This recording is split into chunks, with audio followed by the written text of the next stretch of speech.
Hi everyone, biomolecules start किए थे हम लोग और उसमें कार्बोहाइड्रेट्स को डील कर रहे थे। क्लासिकल डेफिनेशन जो कार्बोहाइड्रेट का था उसको देखे थे और उसके कुछ लिमिटेशंस भी थे। तो अब चूँकि क्लासिकल डेफिनेशन तो वैलिड रहा नहीं, तो फिर मॉडर्न डेफिनेशन क्या आया कार्बोहाइड्रेट का।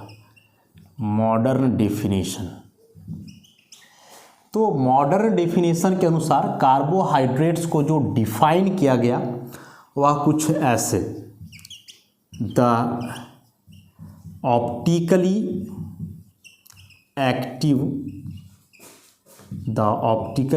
एक्टिव पॉलीहाइड्रोक्सी एल्डिहाइड्स और पॉलीहाइड्रोक्सी कीटोन्स और the compounds which give such units on hydrolysis are known as carbohydrates.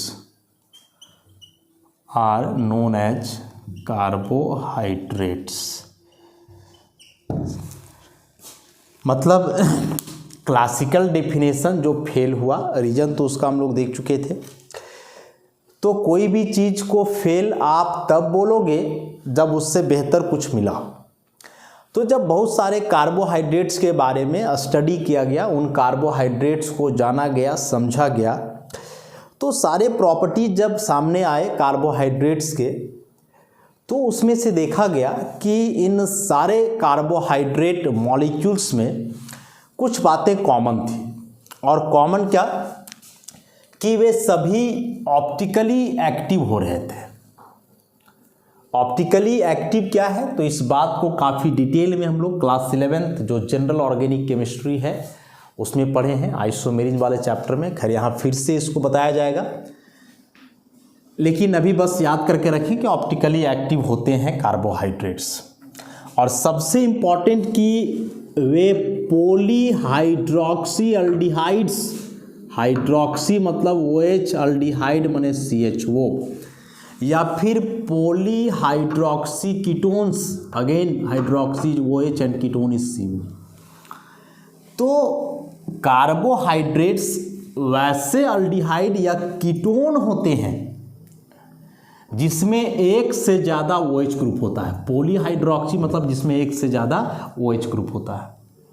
तो वैसे एल्डिहाइड या कीटोन जिसमें एक से ज़्यादा OH ग्रुप हो और वे ऑप्टिकली एक्टिव हों, तो वैसे कंपाउंड्स को जो है हम लोग क्या बोलते हैं, कार्बोहाइड्रेट्स बोलते हैं।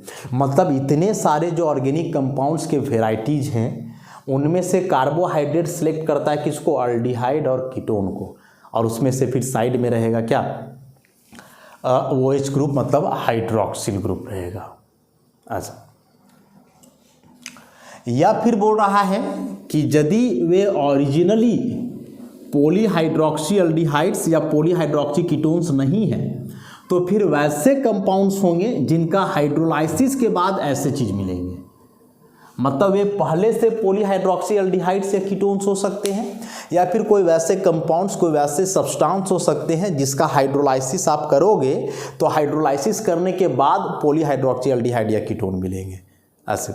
तो इन दोनों केस में जो है वह क्या कहलाएगा, कार्बोहाइड्रेट्स कहलाएगा। जैसे होता है कि कोई चीज़ डायरेक्ट हम लोग खाएं, जैसे ग्लूकोज, एक है कि ग्लूकोज डायरेक्ट हम लोग लेते हैं, और एक है कि पहले खाना खाते हैं, भात या रोटी, उस पर कार्बोहाइड्रेट है, कॉम्प्लेक्स स्टार्च वगैरह, वो जा कर के पहले हाइड्रोलाइज होगा, माल्टोज बनेगा, फिर माल्टोज टूटेगा ग्लूकोज में। तो दोनों तरीके से ग्लूकोज ही मिल रहा है, लेकिन एक ग्लूकोज आप डायरेक्टली लिए और दूसरा जो है स्टार्च के थ्रू लिए। तो उसी प्रकार से यहाँ है कि एक जो ही कार्बोहाइड्रेट है वह डायरेक्टली पॉलीहाइड्रोक्सी एल्डिहाइड कीटोन रहेगा, या फिर कोई वैसा सब्सटेंस रहेगा जो धीरे धीरे टूटते जाएगा, हाइड्रोलाइज होते जाएगा और फिर इस प्रकार का पॉलीहाइड्रोक्सी एल्डिहाइड और कीटोन का फॉर्मेशन करेगा। So basically carbohydrates are aldehydes and ketones which contain more than one OH group and are optically active in nature. अब कार्बोहाइड्रेट्स को जो है ना, कार्बोहाइड्रेट्स को सैकराइड्स के नाम से भी जाना जाता है, सैकराइड्स। अब यह सैकराइड्स जो इसको बोला जाता है वह किस आधार पे बोला जाता है? तो सैकराइड बोलने के पीछे कारण है, सैकराइड आया है सैक्रम, जो कि एक ग्रीक वर्ड है, या इसी सैक्रम को लैटिन में ऐसे लिखा जाता है, ये लैटिन से है, या फिर आया है या शर्करा, जो कि संस्कृत से आया है, और इस सब का मतलब होता है स्वीट टेस्ट, जिसको हम लोग संक्षेप में शुगर के नाम से जानते हैं। तो सैकराइड्स, सैक्रम, सैक्रम या शर्करा संस्कृत वर्ड है। चीनी को हम लोग शक्कर भी बोलते हैं, नहीं, चीनी को शक्कर बोलते हैं। तो शक्कर मतलब दिस शर्करा, इसी को हम लोग शक्कर पढ़ते हैं, जो संस्कृत भाषा से आया है। तो शक्कर का मतलब होता है मीठे स्वाद का। कोई जरूरी नहीं कि चीनी ही शक्कर कहलाएगा, कोई भी सब्सटेंस जो मीठा स्वाद का उसको शक्कर बोल सकते हैं हम लोग, लेकिन कॉमनली हम लोग जो है चीनी से ज़्यादा फैमिलियर है, इसलिए उसको हम लोग क्या बोलते हैं? शक्कर। तो इस शक्कर मतलब मीठे स्वाद का, इसी को बदल दिया गया सैकराइड्स में, और सैकराइड ही आया कार्बोहाइड्रेट। मतलब कि जितने भी कार्बोहाइड्रेट्स होते हैं उसमें से मैक्सिमम कार्बोहाइड्रेट्स मीठे स्वाद के होते हैं, और उनका स्वाद मीठा है, और मीठे स्वाद वालों को सैकराइड्स बोलते हैं, मतलब सैक्रम, उसी से वो बन गया सैकराइड्स। तो कार्बोहाइड्रेट को जो है हम लोग सैकराइड्स भी बोलेंगे। क्यों बोलेंगे? क्योंकि मैक्सिमम कार्बोहाइड्रेट्स जो है वे मीठे स्वाद के होते हैं। यह जो ऑप्टिकली एक्टिव का कंसेप्ट आया, बताया, इसके बारे में जो है आगे बताया जाएगा, या पढ़े भी हैं हम लोग। फिलहाल ऑप्टिकली एक्टिव वैसे सब्सटेंस को बोलते हैं जिसमें बेसिकली कोई कायरल कार्बन हो और साथ ही साथ वह प्लेन पोलराइज्ड लाइट को रोटेट करता हो। तो प्लेन पोलराइज्ड लाइट का रोटेशन तो ऑब्जर्व करना मुश्किल होता है, देख करके तो नहीं बताया जा सकता है, लेकिन हाँ, कायरल कार्बन के बारे में बता सकते हो कि एक कार्बन जो 4 बॉन्ड बनाता है, यदि वह चारों बॉन्ड उसके 4 अलग अलग एटम्स या ग्रुप्स के साथ बने हों तो वह कार्बन कायरल कार्बन या एसिमेट्रिक कार्बन के नाम से जाना जाता है।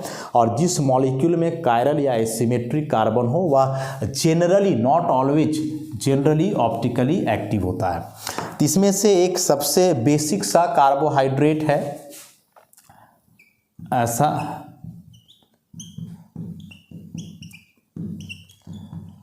जिसको कि हम लोग डाईहाइड्रोक्सी एसीटोन के नाम से जानते हैं, डाईहाइड्रोक्सी एसीटोन के नाम से जानते हैं।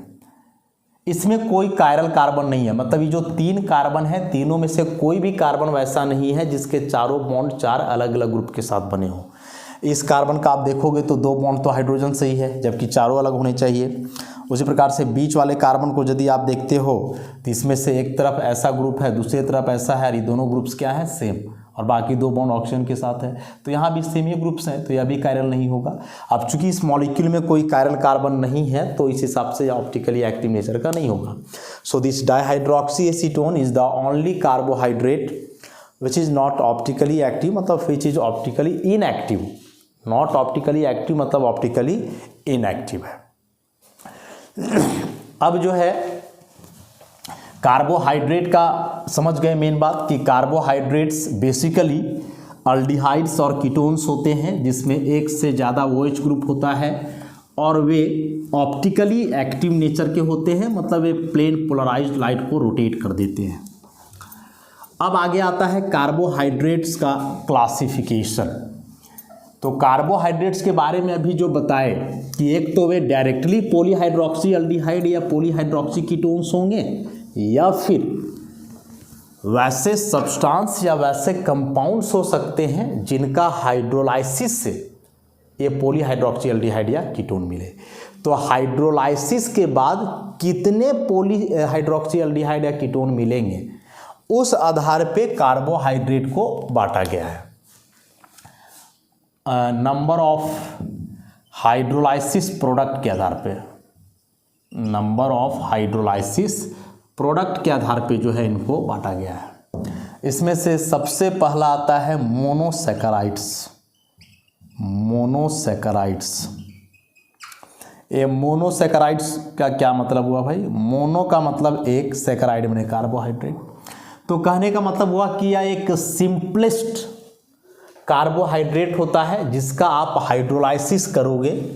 मोनोसैकेराइड में यदि आप पानी मिलाए, हाइड्रोलाइसिस किए तो नो प्रोडक्ट, कोई सिंपलेस्ट प्रोडक्ट जो है नहीं मिलेगा, क्योंकि यही सिंपलेस्ट होते हैं।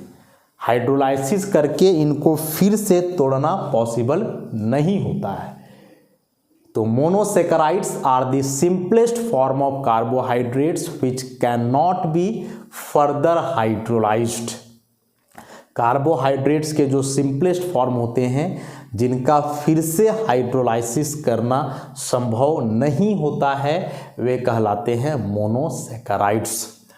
तो मोनोसैकेराइड्स का जो जनरल फार्मूला होता है वह CnH2O का होल n, CnH2O का होल n, जिसमें n का वैल्यू जो है 3 से लेकर के 6 तक वैरी करता है।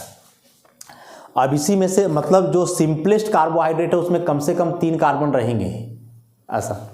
तो यदि n बराबर 3 हो तो इस केस में 2 ही मोनोसैकेराइड आते हैं। एक आता है ग्लाइसरल्डिहाइड, और दूसरा आता है डाइहाइड्रोक्सी एसीटोन।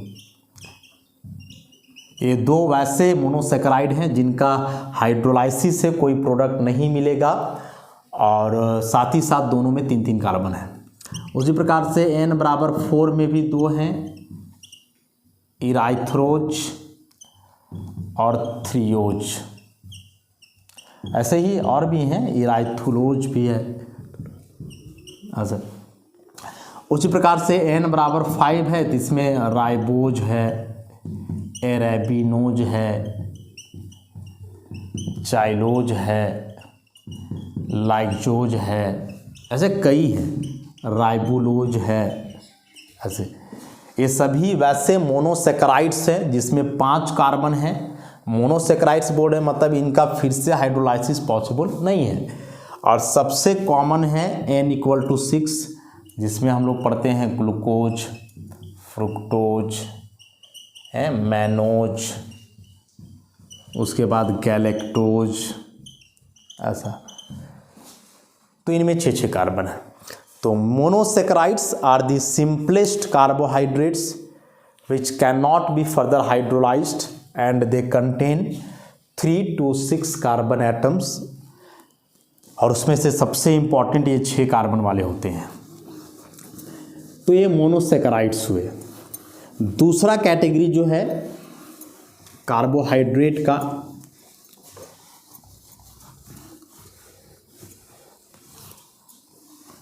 वह है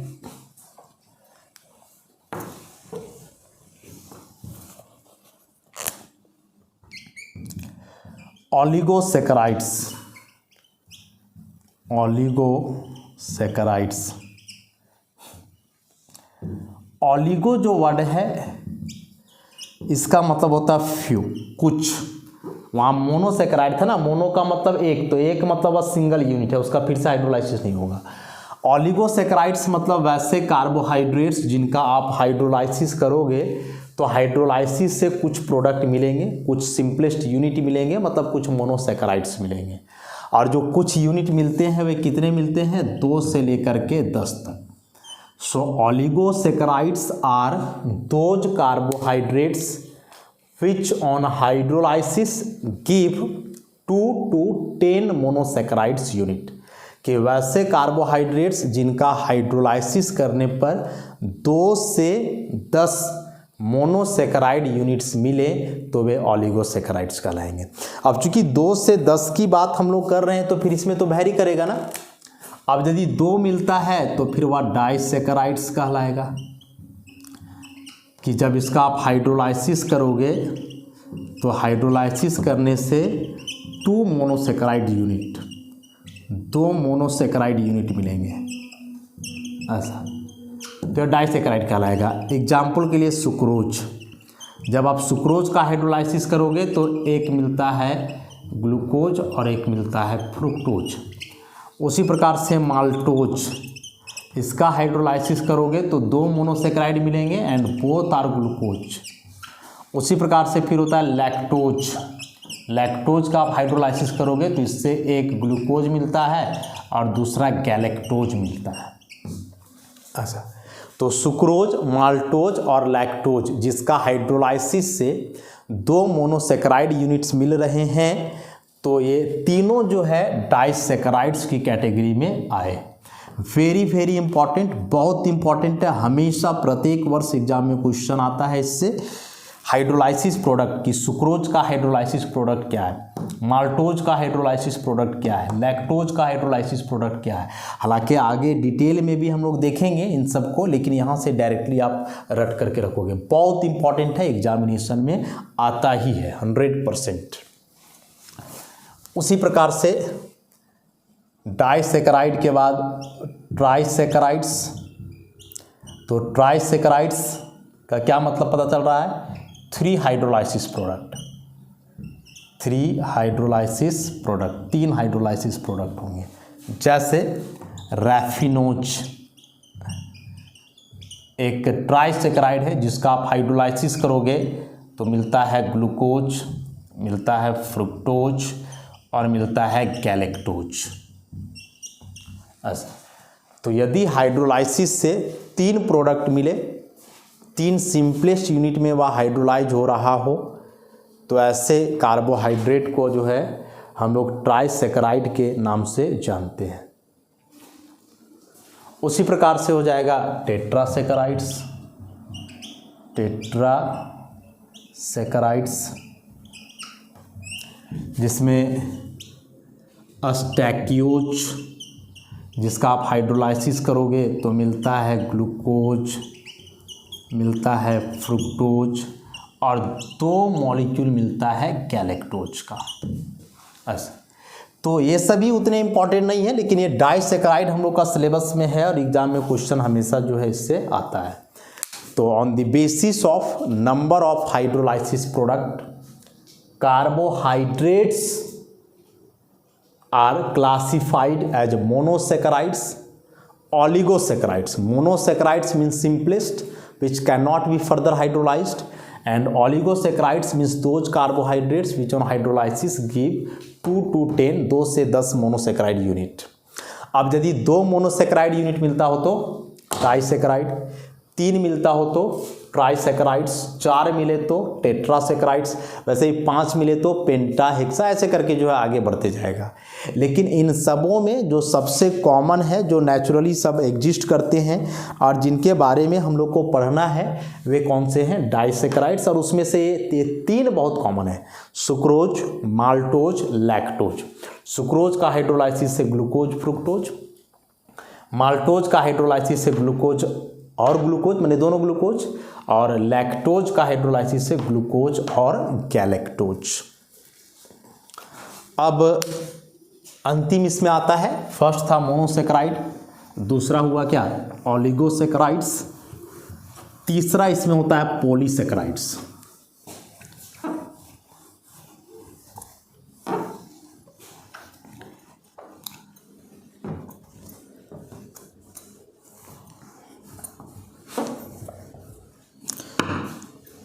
तीसरा जो है इसमें वह होता है polysaccharides.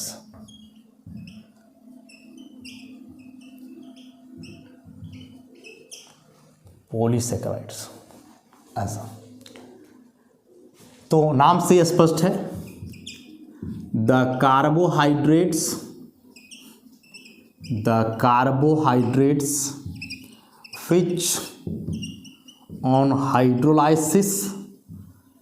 which on hydrolysis give a large number of monosaccharide units, are called polysaccharides। कि वैसे कार्बोहाइड्रेट जिनका हाइड्रोलाइसिस से बहुत सारे मोनोसेक्राइड यूनिट मिले, बहुत सारे मतलब 10 से तो ज़्यादा ही मिलेंगे, क्योंकि 10 तक जब मिलते हैं तो वे कहलाएंगे ऑलिगोसेक्राइड्स। तो 10 से ज़्यादा यदि हाइड्रोलाइसिस प्रोडक्ट हो तो उसी को हम लोग बोलते हैं पॉलीसेक्राइड्स। अब इसमें से भी दो वेराइटी है, एक होमोपॉलीसेक्राइड्स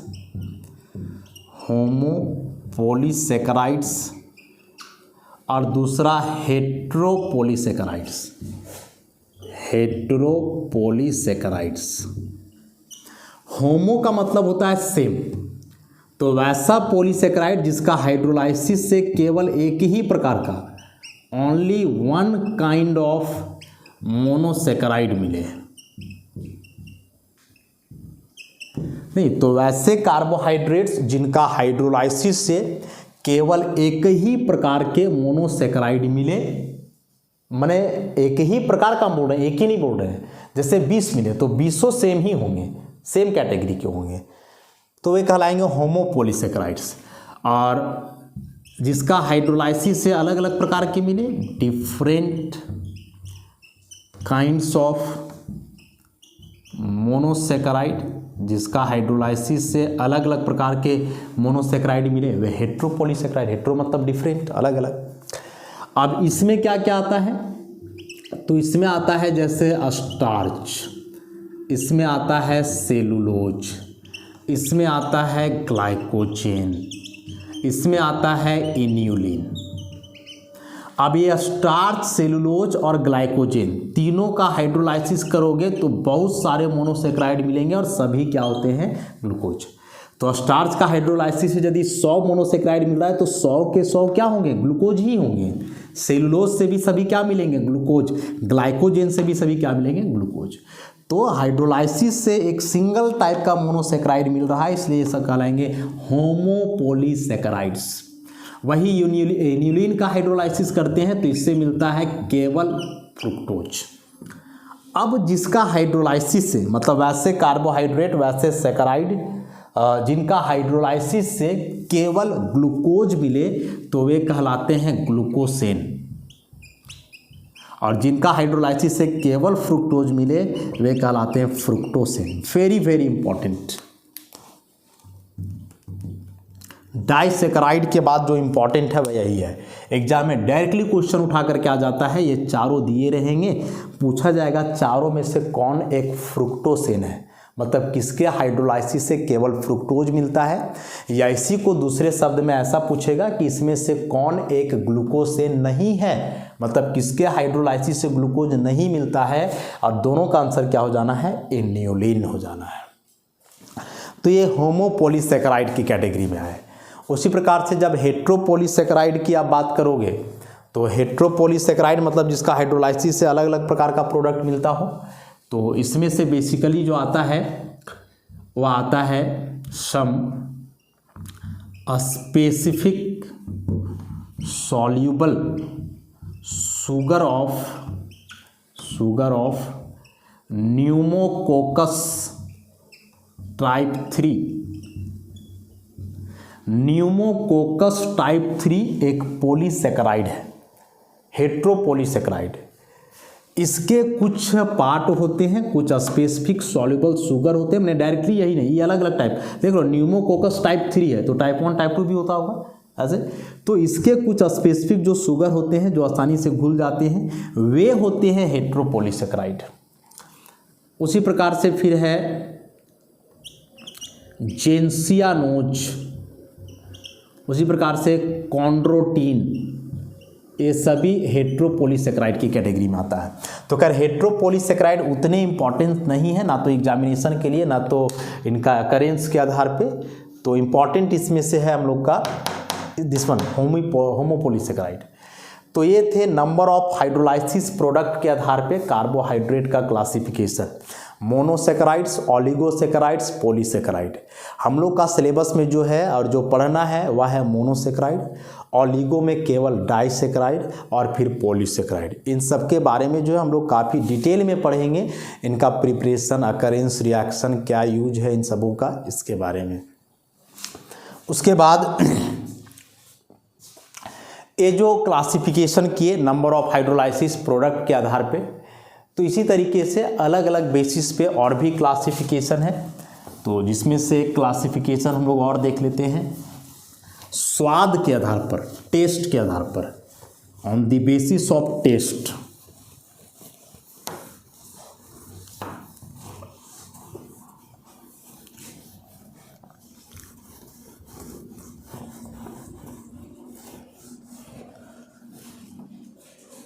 तो on the basis of taste, दो प्रकार के, शुगर्स, नॉन शुगर्स। शुगर्स वैसे कार्बोहाइड्रेट्स हैं जो क्रिस्टलाइन सॉलिड्स हैं, जो वाटर में सॉल्यूबल हैं, सॉल्यूबल इन वाटर, और जो स्वाद में मीठे हैं, स्वीट इन टेस्ट। एग्जाम्पल में जितने भी मोनोसेकेराइड्स और डाइसेकेराइड्स हैं, जितने भी मोनोसेकेराइड्स और डाइसेकेराइड्स हैं वे शुगर्स कहलाते हैं।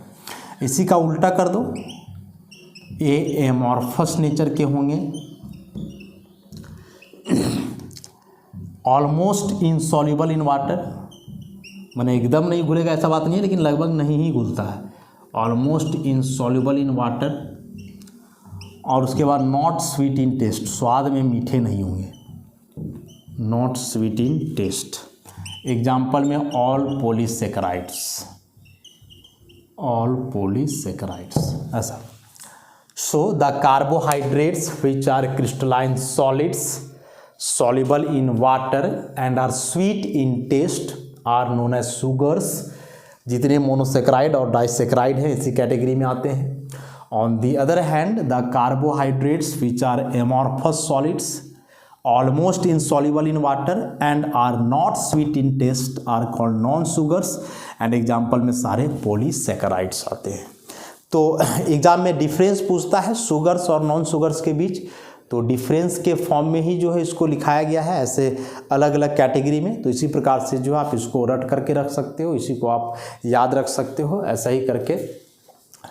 तो यह दो आधार पे जो है हम लोग क्लासिफिकेशन देखें, एक नंबर ऑफ हाइड्रोलाइसिस प्रोडक्ट के आधार पे और दूसरा या टेस्ट के आधार पे शुगर और नॉन शुगर। एक क्लासिफिकेशन इसमें और है, क्या है, किस आधार पे है, कितने कैटेगरी में उसमें है, उसका चर्चा जो है हम लोग नेक्स्ट लेक्चर में करेंगे। तो आज के लिए इतना ही, धन्यवाद।